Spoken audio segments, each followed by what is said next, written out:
Welcome back to another video. Game Yard family, thank you again for joining us for another video. Hope you are doing well out there, wherever in the world you are tuning in from. Now, you know, a lot of cricket currently is being played around the world, and wherever the West Indians are, we tend to want to highlight our players from the West Indies.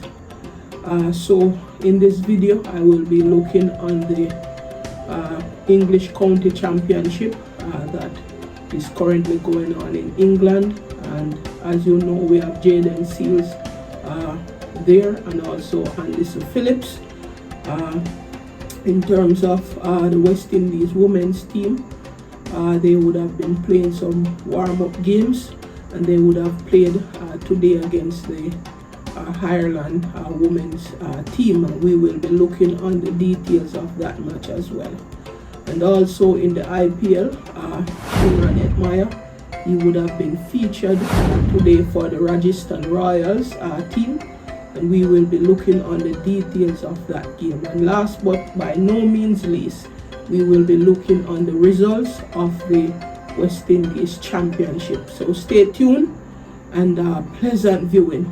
Please remember to hit that subscribe button, turn on that post notification bell so that you can be notified whenever content would have been uploaded to this channel. Please remember to share your comments down in the comment section. We really value your comments, as well as give this video a thumbs up. That really encourages me to provide more content to you. And please remember to share the link with your friends and families as well. Alright, so let's get into the details of the respective games. And Anderson Phillips, I will start there.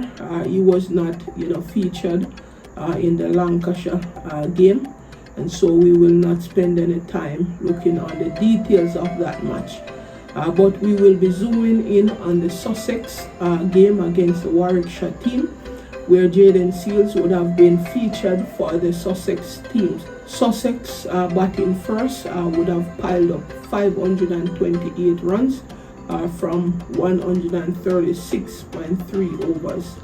Right, and Jaden Seals would have managed to get only 9 runs in their first innings. He would have scored 9 runs from 12 deliveries, scoring 2 boundaries in that knock.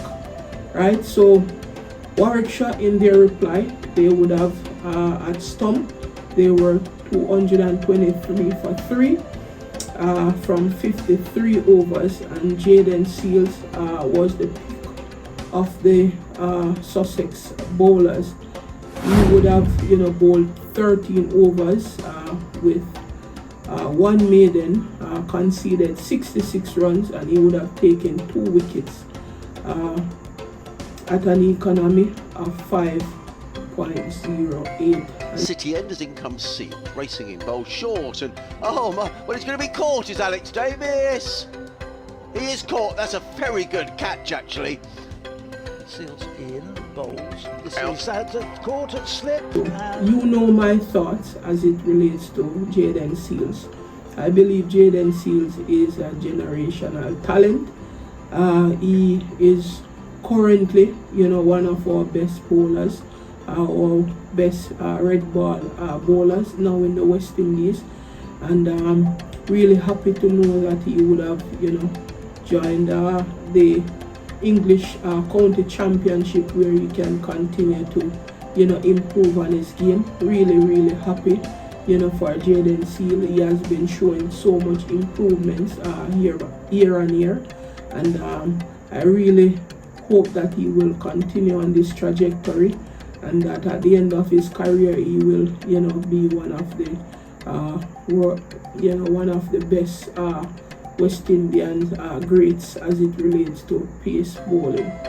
Alright, so the truth of the matter, if Jaden Seal was playing for Australia, he would have have gotten more publicity, but he is playing for West Indies, and we have not been winning much cricket, so that's why you don't hear the name Jaden Sealers often in the world test arena as much as we would like for them to include his name.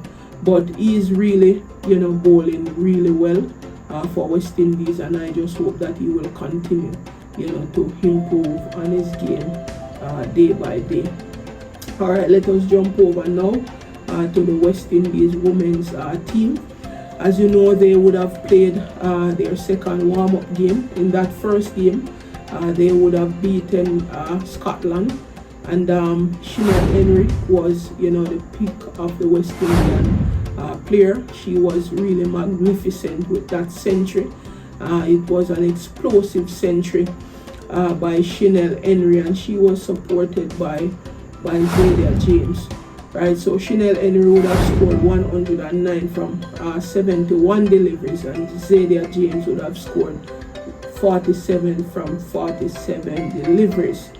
So in this match, Ireland would have won the toss and batted first, and they would have piled up 248 for 8. I think Ireland they would have started really well with Shara Forbes and Gabby Lewis, and I think the retirement of Gabby Lewis, Captain Gabby Lewis, would have played West Indies back in the game, because they were scoring really quickly.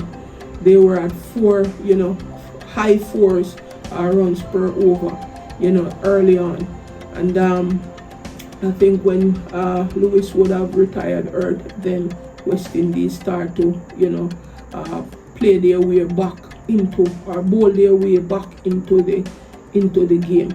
In the final analysis, they would have restricted Ireland to 248 for 8 from their allotted 50 overs, with Hayley Matthews leading from the front with ball in hand with 3 for 62 from her 10 overs, while she was supported with Abby Fletcher and Karishma Ramarak with 2 wickets apiece. And also Ali Ali would have taken a wicket as well. And West Indies women in their reply, they would have got to 252 for 5. As I said before, Hayley Matthews also leading from the front with bat in hand with 55 runs from 53 deliveries. And Zadia James would have gotten 47 again from 73 deliveries this time around. And Stephanie Taylor was unbeaten on 53 from 51 deliveries. And I really think that West Indies women, they will miss the answer dotting in this tournament, but I hope that they will push on nonetheless, and to qualify for this World Cup. I think they have the skills and the players in order to advance from this qualifier. I just wish them all the best as they will seek to qualify for the ODI World Cup. Let us now jump over to the IPL, where Shimron Maya, he was featured today as his team, Rajasthan Royals. They would have beaten the Punjab Kings by 50 runs.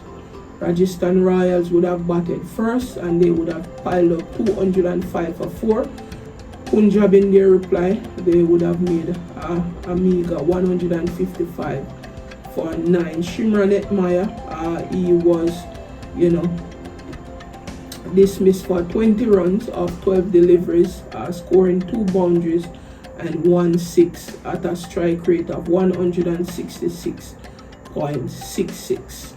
Alright, so Shimron Maya, really think that Shimron is batting too low in this batting lineup. I know that he has the role of finishing the game, but I think Shimron is a much better batter than finishing games, and I hope that he will bat a little bit higher as the competition progresses. You know my thoughts on Shimron Maya already when he broke on the scene in that captain in that World Cup winning team in 2016. I thought he was a generational talent. I still believe so. But with the franchise cricket, I would have thought that we would have gotten more from him from the West Indies Test and ODI cricket, but that's not the case. But I still think he is quality batter, and I hope that sometime soon that he will start to play more cricket for the West Indies. Really want to see him back in that Test team as well. As when he broke on the scene, he was batting at number 3 for West Indies at that time. So I know that Shimran can build innings, but he has been playing a role in these franchise cricket, and I'm not sure. I think these franchise cricket are really affecting his overall game. Now let us look on the West Indies Championship, and we will look on the match played by Jamaica against the Trinidad and Tobago Red Force and Jamaica Scorpions. They would have beaten the Trinidad and Tobago Red Force by a whopping 223 runs, right? And the players who would have performed in this game would have been Jagger Glenn. He would have made an unbeaten 140, and that is his maiden century at this level. He would have taken 234 deliveries to make that amount of runs, and he was supported by Abhijay Man Singh with 67 runs. Joshua Da Silva would have scored some runs for the Trinidad and Tobago Red Force. He would have made 86 from 119 deliveries. Right, Brandon King also would have gotten a half century in the second innings, scoring 89 from 142 deliveries. And the bowlers who would have performed in this game would have been Joshua James, taking 3 for 40 from 16 over. Kari Pierre would have taken 3 for 87 from 27 overs, and those wickets were taken in the first innings. In terms of Markino Mindley would have taken 3 for 37 from 11 overs. Abhijay Man Singh 3 for 41 from 10 overs in that Trinidad first innings. And in the second innings of Jamaica, Brian Charles would have taken 4 for 82 from 15.2 overs, and Kari Pierre would have taken 3 for 43 from 19 over. Brad Barnes in Trinidad and Tobago's second innings, he would have taken 4 for 19 from 7, and Odin Smith would have supported him with 3 for 19 from 5 overs. So as I said before, Jamaica would have won that match by 223 runs. Jamaica would have made 372 in their first innings and 187 in their second innings, while Trinidad and Tobago would have made 171 in their first innings and 165 runs in their second innings, right? And as I said, Jamaica would have set a target of 389, and they would have won that match by 223 runs. Let's now jump over to the second match between the Windward Islands Volcanoes and the Barbados Pride. The Barbados Pride would have won this match by 2 wickets. Windward Islands in their first innings would have made 186 runs, right, and 316 in their second innings. And Barbados would have made 198 runs and 307 for 8 in their second innings, and Windward Islands would have set a target of 305, which Barbados would have got over the line. And the performers in this game would have been Sonny Ambrose. In the first innings, he would have scored 110 from 116 deliveries. Matthew Ford would have taken 2 for 19 from 7 overs, and Raman Simmons would have taken 2 for 32 from 9 overs.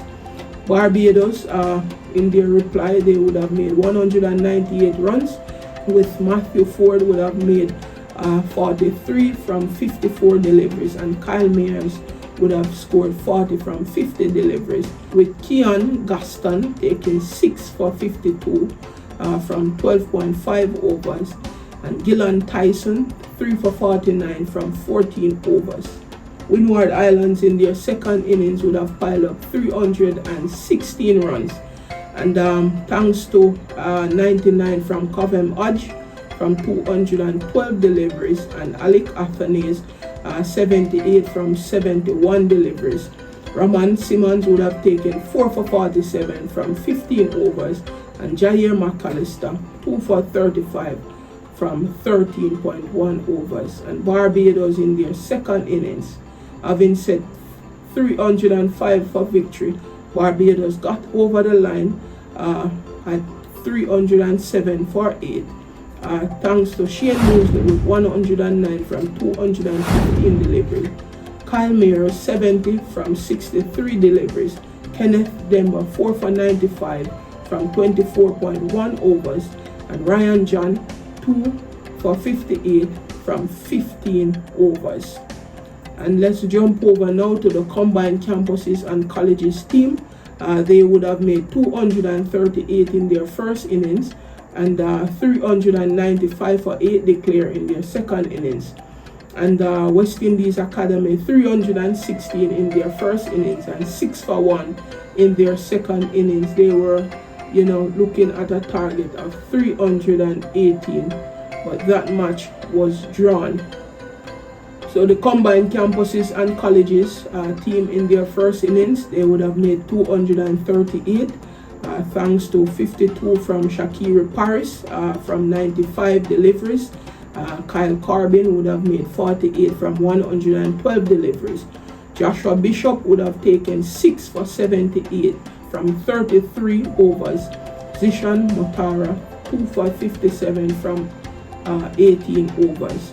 West Indies Academy in their reply, they were bowled up for 316. Teddy Bishop would have made 99 from 140 deliveries.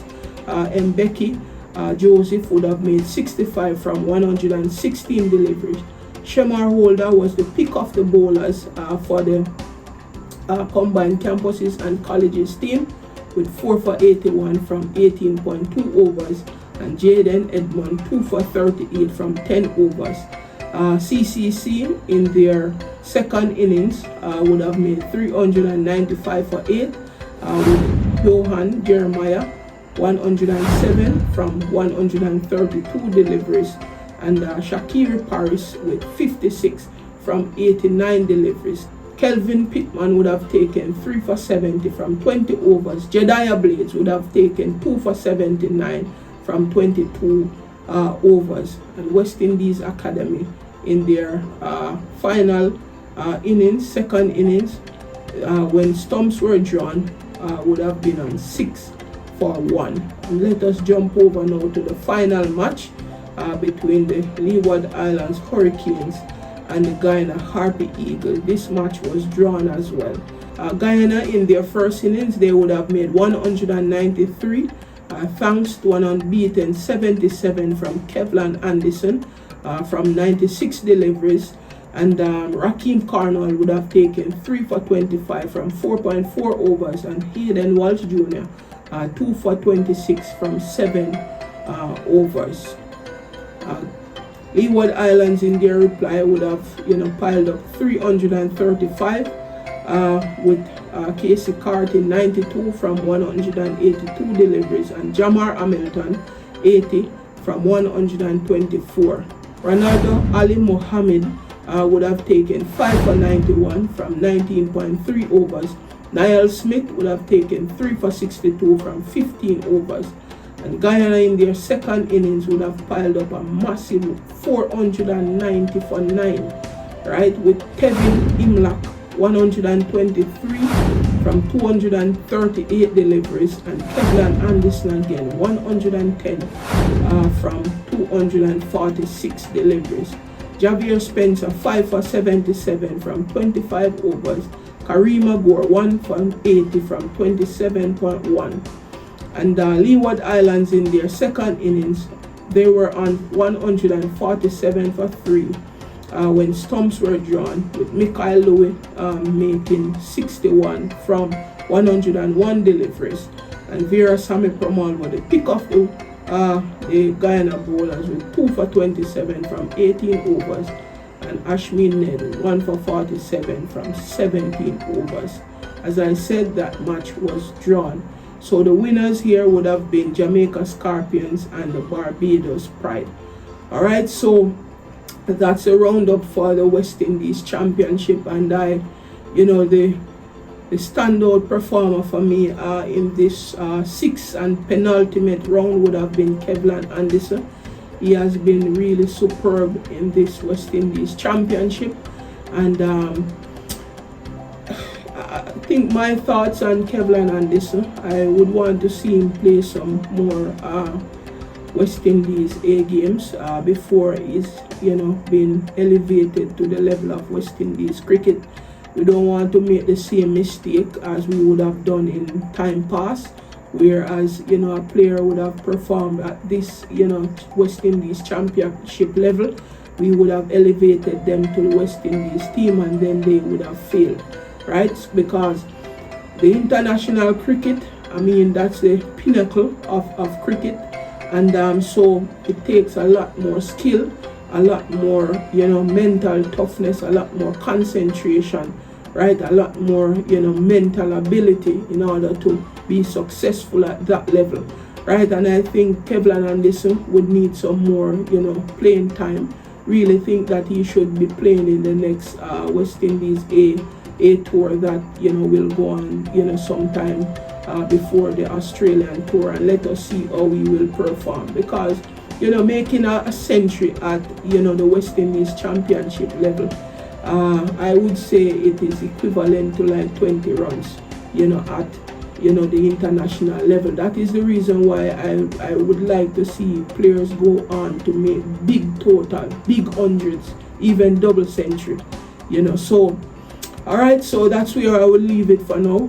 Really happy for Ronaldo Ali Mohammed as well. He has been bowling really well in this competition as well, and hats off to the other bowlers who would have taken 5-wicket haul. Remember also Kian Gaston, he would have taken 6 wicket as well, right? Javier Spencer would have taken 5-wicket haul, and also Joshua Bishop, he has been bowling really well as well.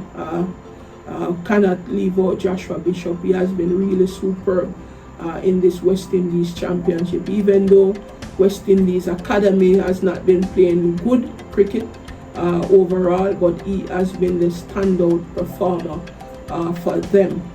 Also, we really would like to see him also in the West Indies A team as well. Alright, thank you very much for watching this video. Please remember to hit that subscribe button as you are going out, and thanks again for viewing. God bless.